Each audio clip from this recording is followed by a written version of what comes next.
Para wali songo adalah aulia illah yang sangat berjasa besar menyebarkan agama Islam di Nusantara, bukan hanya di Jawa. Di Nusantara menghadapi kekuasaan dominasi agama Hindu dan Buddha. Hindu yaitu kerajaan Empire Majapahit yang berkuasa sampai ke Filipina Selatan, Sri Lanka, Nusantara inilah semuanya. Buddha di Pajajaran, Pakuwon, Prabu Siliwangi yang menguasai Jawa bagian barat beragama Buddha. Wali Songo mendakwahkan Islam.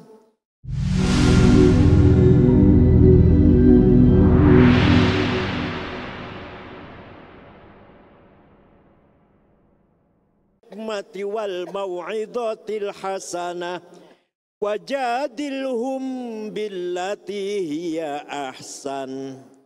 Dakwahlah kepada Allah pertama kali dengan cara metode wisdom, kearifan, hikmah.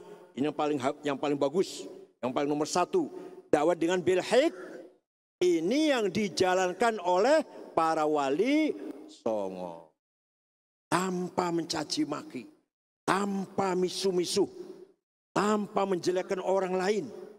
Justru menampakkan beliau-beliau berakhlak mulia, tawadhu, baik akhlaknya, rendah hatinya, tidak sombong.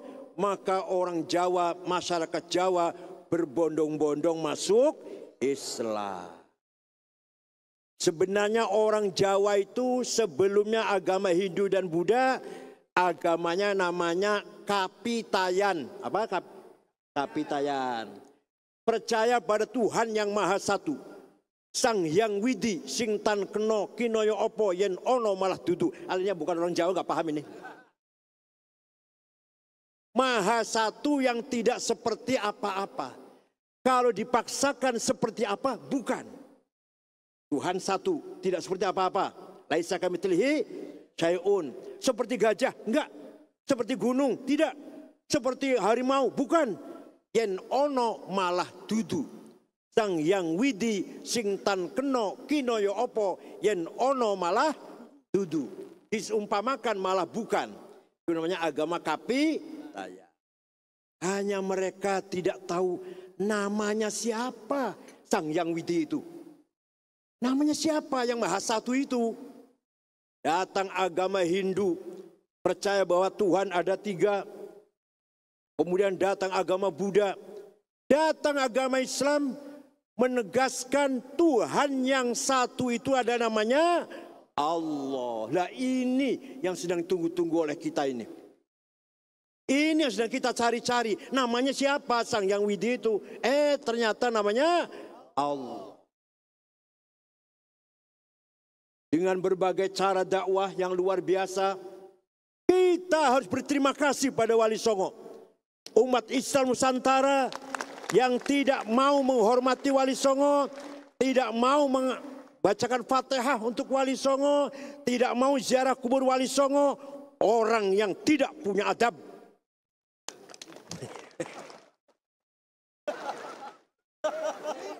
Tidak punya akhlak. Kita bisa tahu Islam dari wali. Sebenarnya sebelum Wali Songo sudah ada wali yang datang ke Indonesia. Pertama kali konon ceritanya pedagang-pedagang Persia kalau datang ke Jawa 50 mati 20. Nanti pedagang datang 80 mati 50. Kata Raja Persia, ada apanya di Jawa ini? Pedagang-pedagang dari Persia banyak yang mati kalau pedagang ke Jawa. Maka Raja Persia mengutus Syekh Ahmad Subakir. Siapa namanya? Coba Syekh, tengok sana ada apa di Jawa ini. Ternyata datang ke Nusantara ke Jawa, di Jawa banyak dedemit, makhluk jahat. Jenengan turunane.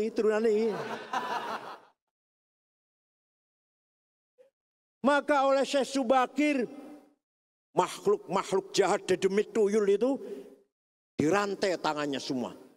Dibuang ke laut selatan. Kecuali ada dua makhluk halus yang baik, senyum-senyum gitu. Tidak mau masuk Islam, tapi tidak akan mengganggu orang Islam. Namanya Sang Hyang Semar dan Sang Hyang Togog. Percaya silahkan, enggak apa-apa. Ini dongeng saja kok. Itu Syekh Ahmad Subakir. Jadi yang berjasa besar mengusir makhluk-makhluk jahat, dibuang ke laut selatan. Kuburannya banyak. Ada yang punya pendapat di Magelang, di Gunung Tidar. Tapi yang benar di Goa, Sulawesi Selatan. Yang benar kuburannya itu. Yang kedua, Syekh Riasiddin An-Nisaburi.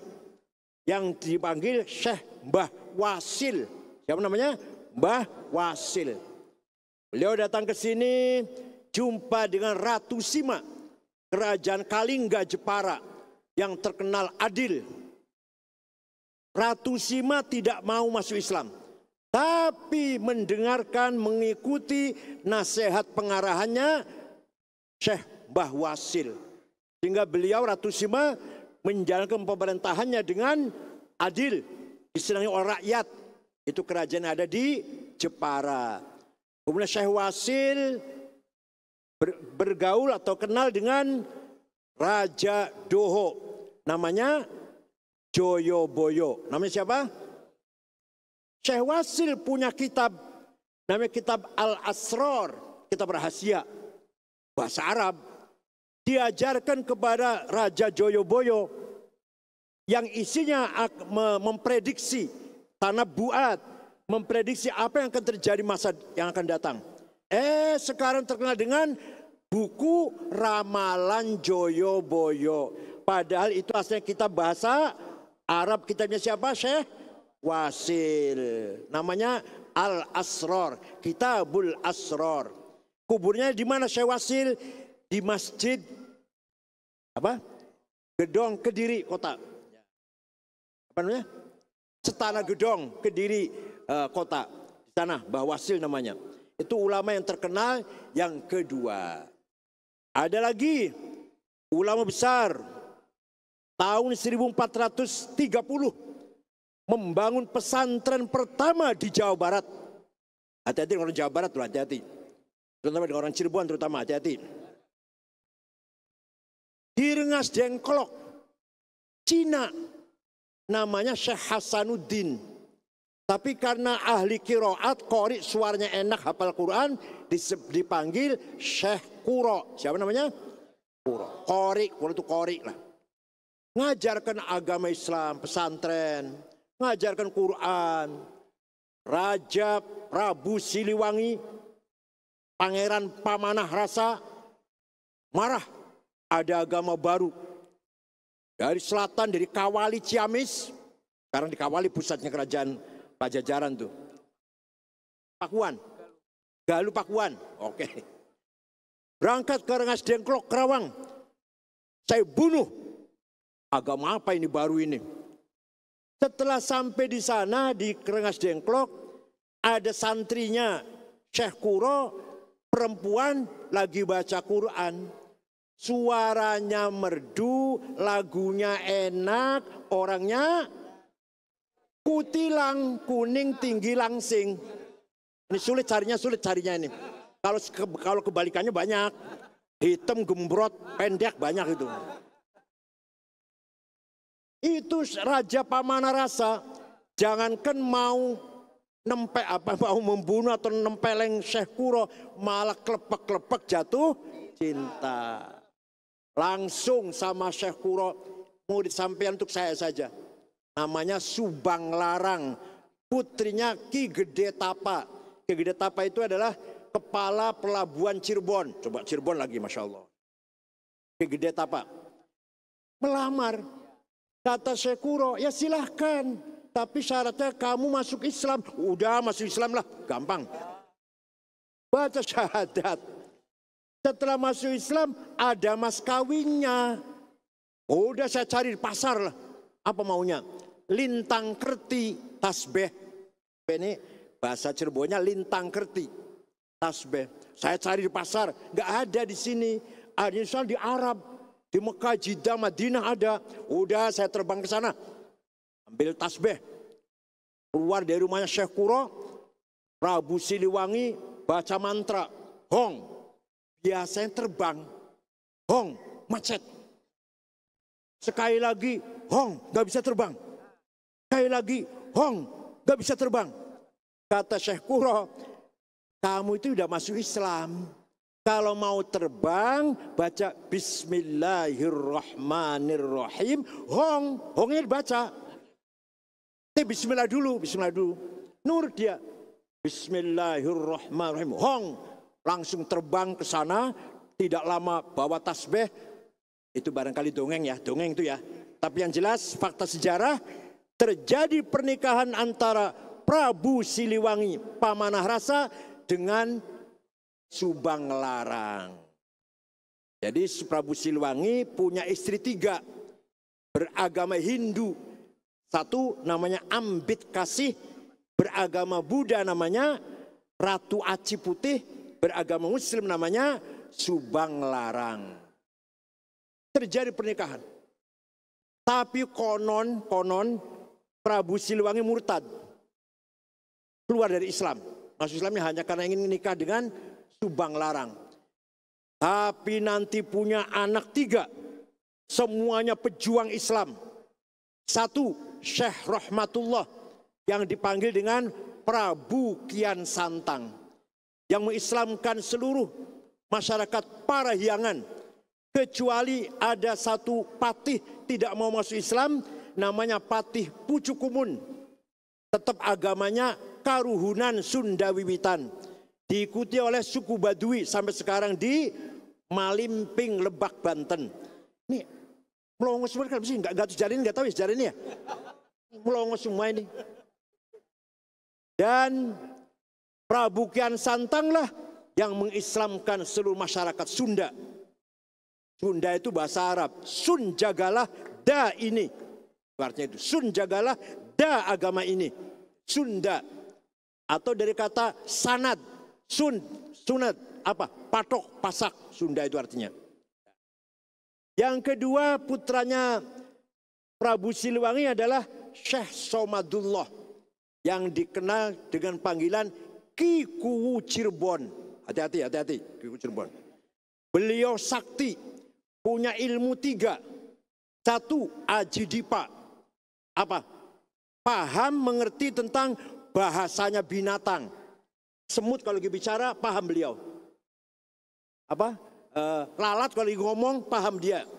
Kambing kalau lagi ngomong paham dia. Namanya Aji apa namanya? Aji Dipa. Yang kedua Titi Murti. Mantra Titi Murti kalau dibaca bisa kelihatan besar. Raksasa. Orang melihatnya itu besar. Yang ketiga Halimun bisa ngilang. Itu Ki Kuwu Cirebon. Wah kalau sampean bisa ngilang, Alfamart habis nanti. Alfamart, Indomaret nggak aman tuh kalau sampean bisa ngilang Halimun. Itu Ki Kuwu Cirebon. Ki Kuwu Cirebon berguru pada Syekh Dzatul Kahfi atau Syekh Nurjati. Muridnya banyak, antara lain muridnya Nurjati itu di samping Kuwu Cirebon juga Ki Gede Tapa dan siapa lagi? Siapa? Syekh Siti Jenar. Siti itu tanah, Jenar itu merah. Maka di setiap daerah ada namanya Tanah Abang, Lemah Abang, Lemah Merah. Di Madura ada Lemah Abang. Di Jakarta ada Tanah Abang. Di Cirebon ada Lemah Abang. Semua ada itu. Itu simbol dari ajaran Syekh Siti Jenar. Nama aslinya Syekh Abdul Jalil bin Pangeran Danusela. Konon katanya bukan bapak asli. Bapak asli adalah Said Soleh. Habib Soleh katanya aslinya itu. Tapi dipelihara oleh Pangeran Danusela. Yaitu seorang tokoh Cirebon. Itulah Syekh Siti Jenar, murid dari Syekh Dzatul Kahfi. Yang ketiga putranya Prabu Siliwangi adalah perempuan. Namanya, siapa namanya? Rara Santang atau Syarifah Mudaim. Siapa namanya? nanti dinikah oleh Habib datang dari India, namanya Sayyid Abdullah Azmat Khan. Udah nggak usah dibahas Habib bener apa enggak, udah nggak usah. Bener. Habib Azmat Khan nikah dengan Syarifah Mudaim. Jadi nanti punya putra namanya Syekh Syarif Hidayatullah atau Sunan Gunung Jati. Jadi Sunan Gunung Jati itu kalau dari ibu cucu Prabu Siliwangi, Pangeran Pamanah Rasa. Kalau dari ayah bin Ahlil Baiti Rasulullah Sallallahu Alaihi Wasallam. Sunan Gunung Jati berhasil mengislamkan seluruh masyarakat Cirebon dan sekitarnya. Dengan cara apa? Dengan cara adu kesaktian. Jampi-jampi Cirebon dimacetkan. Ini adik saya Mustafa Akil bisa nggak itu ya? Tidak usah perang, tidak usah pakai bom. Jampinya orang Cirebon macet. Kecuali kalau ditambahi Bismillahirrahmanirrahim, diakhiri dengan La ilaha illallah Muhammadur Rasul. Cespleng lagi. Contoh, kalau ente mau dipanggil Kapolres, Kapolsek, mau dimarahi, baca. Tapi ada bismillahnya harus. Bismillahirrahmanirrahim. Gajah warak macan galak anak-anak ngelambeku teka wedi teka gemeter sekabe wong kang singit bariku teka welas teka asih sekabe wong kang kru ngomongku la ilaha illallah Muhammadur Rasulullah ngejog bumi 7 kali. Kapolsek tersenyum gak jadi marah. Saya jamin itu. Tapi bismillah, kalau gak bismillah macet. Nah itu hebatnya Sunan Gunung Jati. Jampi ini kalau nggak pakai bismillah tidak efektif. Tapi pakai bismillah efektif. Wah banyak sekali. Jampi-jampi seperti itu banyak sekali. Ya Allah. Gelap sangat gelap sewu suaraku macan putih onderaku macan loreng olong gigiku. La ilaha illallah Muhammadur Rasulullah. Ya macannya Allah. Nanti macan bisa ngawal diri saya kemana-mana. Itu ini rahasia aja nih ya. Rahasia aja nih Masya Allah. Tapi syaratnya dimulai dengan Bismillahirrahmanirrahim, diakhiri dengan La ilaha illallah. Dengan demikian Sunan Gunung Jati mampu mengislamkan seluruh masyarakat Cirebon dan sekitarnya. Cirebon terkenal dengan penghasil terasi. Cirebon, airnya rebon. Rebon itu udang kecil, Ci itu air. Cirebon penghasil udang dan terasi. Caranya dakwah, caranya bagaimana agar Raja Galuh yang berkuasa di daerah Sunda Timur, Pariangan sebelah timur, dibekot terasi jangan sampai ke Raja Galuh, Kerajaan Galuh Majalengka. Gelapakan. Rajanya marah, ini masakan tidak enak, nggak ada terasinya. Kenapa ini? Marah dia. Marah ngejak perang dengan Sunan Gunung Jati. Sunan Gunung Jati cukup mengutus tentaranya perempuan namanya Nyimas Gandasari. Dari mana itu? Penguragan Arjayunangun. Dekat rumah saya 7 kilo lah kira-kira. Nyimas Gandasari namanya. Dialah yang bisa mengalahkan Raja Galuh. Hilanglah Raja Galuh menjadi terpusat sebagai kerajaan Cirebon yang Islam itu. Nyimas Gandasari perempuan tapi rambutnya tidak bisa digunting oleh siapapun. Yang bisa gunting siapa? Ki Gede Magelung. Ceritanya gitu ceritanya. Walhasil kalau cerita panjang 2 tahun baru selesai lah. Ringkas itu saja. Sunan Gunung Jati dapat hadiah dari Cina. Hadiahnya banyak, piring-piring. Lihat di kuburannya kan. Banyak piring-piring di temboknya itu. Piring Gucci. Dan ada lagi hadiah yang paling penting. Perempuan cantik. Zaman dulu biasa gitu. Hadiah perempuan cantik biasa itu. Sekarang nggak boleh sekarang. Namanya siapa? Ong Tin. Kutilang lah, kuning tinggi langsing. Cina. Dinikah oleh Sunan Gunung Jati.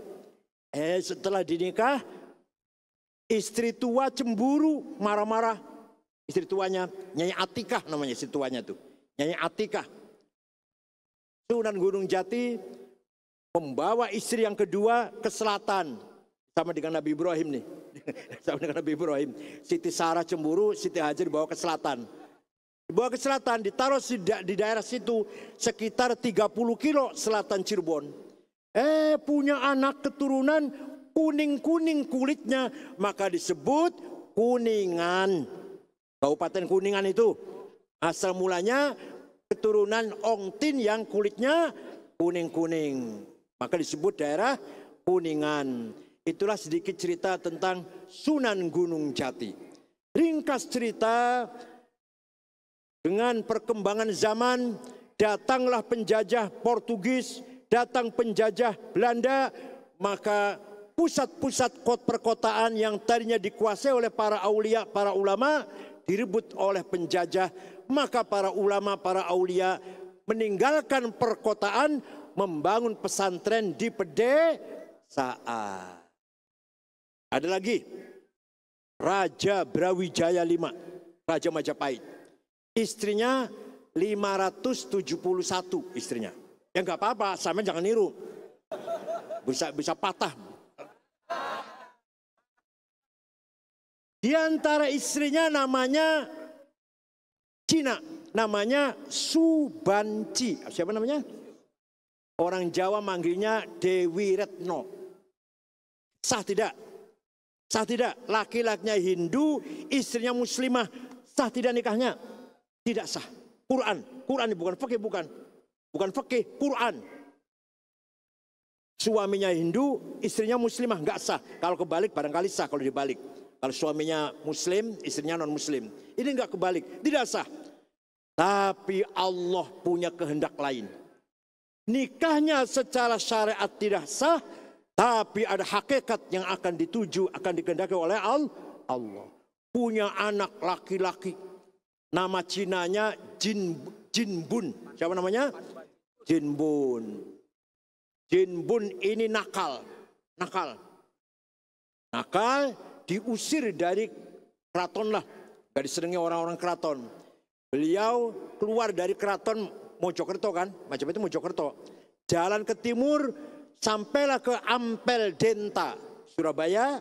Jumpa dengan Syekh Rahmatullah alias Sunan Belajar ngaji di situ. Belajar ngaji Quran, hatam, hafal Quran, 5 tahun. Permisi pada gurunya. Syekh Maulana, saya anak penguasa, saya anak raja. Harus jadi raja, harus jadi penguasa. Kata Syekh Maulana Rahmatullah, iya nak, kamu yang muda silahkan berpolitik. Bila perlu maju pilpres kamu. Kalau saya kiai tua, saya ngurusi pesantren sajalah kalau saya. Tapi saya doakan kamu menang lah kira-kira. Ringkas cerita. Kalau ada kiai tua berpolitik nggak pantas sebenarnya. Kalau saya udah tua lah, nggak usah berpolitik lah. Ya udah 70 tahun. Kalau adik saya ini masih 63, 64. Ringkas cerita. Berdirilah awalu mamlakah Islamnya fi jazirati Jawa. Kerajaan Islam pertama di Jawa yaitu Demak Bintoro. Rajanya adalah, namanya Jinbun diganti oleh Sunan Ampel, Abdul Fattah. Rajanya namanya Raden Abdul Fattah. Begitu kerajaan Demak lahir, masyarakat Jawa berbondong-bondong ikut Demak. Karena orang Hindu itu berkasta-kasta. Brahma, Satria, Sudra, Warya, Waisa. Orang kecil tidak boleh menggunakan kata ingsun. Ingsun itu raja, ingsun. Kalau kita ini kaulo alit, budak kecil. Sampean dalam. Saya ini adalah debu yang ada di kaki Anda. Kalau salaman nggak bisa pakai tangan, nyium jengkul. Kalau rakyat kecil mau hormat pada raja, nyiumnya dengkul, ngesot dari pintu ngesot. Di sini dengkul, nggak boleh pakai tangan. Nah, tidak boleh menggunakan kata ingsun. Para wali songo ngajar Islam, usolli fardhu dhuhri, niat sholat sopo ingsun, nawaitul wudu'a, niat ingsun ambil air wudu. Orang Jawa kaget, seumur-umur nggak boleh ngomong ingsun, sampai kiamat kurang rong dino nggak bisa ngomong ingsun. Kecuali kalau masuk jadi masuk Islamnya orang Jawa itu karena ingin ngomong, ya Allah. Itu metode dakwahnya, bil hikmah namanya, bil hikmah. Kiai jalan-jalan, wali jalan-jalan.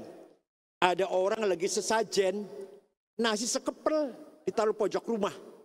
Ada bawang merah, ada cabai merah. Kiai tanya, apa ini? Sesajen Kiai. Untuk apa? Mengusir roh jahat, tuyul, demit, gendruwo, pelari, jangan ada di rumah saya. Kata kiainya, bukan terus musyrik, tendang, enggak. Musyrik, tendang, bid'ah, enggak. Sampean ini kaya, mampu. Maka kalau ingin dedemitnya lari, potong kambing. Masak nasi, masak beras 20 kilo. Nurut ya, nurut.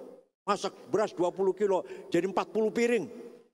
Kambing 1, 40 gulai, 40 lauk. Sudah selesai, Kiai. Sudah selesai, Kiai.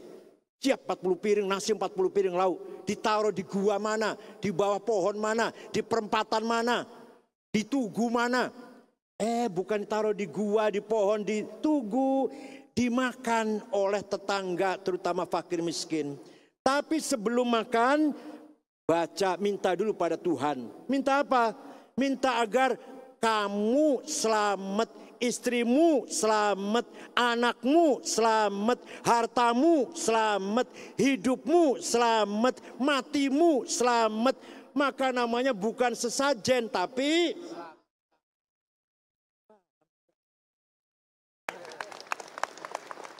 tuh caranya para wali songo dakwah bil hikmah. Ada lagi Sunan Kudus, namanya Syekh Ja'far Shadiq Ibn Uthman Al-Hamadani, itu nama lengkapnya. Melarang masyarakat Kudus dan sekitarnya korban dengan potong sapi. Padahal korban itu di kitab, di perintah korban itu onta atau sapi atau kambing. Oleh Sunan Kudus diganti kerbau. Di hadisnya nggak ada kerbau itu. Di Arab nggak ada kerbau. Kanjeng Nabi nggak tahu kerbau itu, Nabi Muhammad nggak tahu kerbau. Oleh Sunan Kudus diganti kerbau.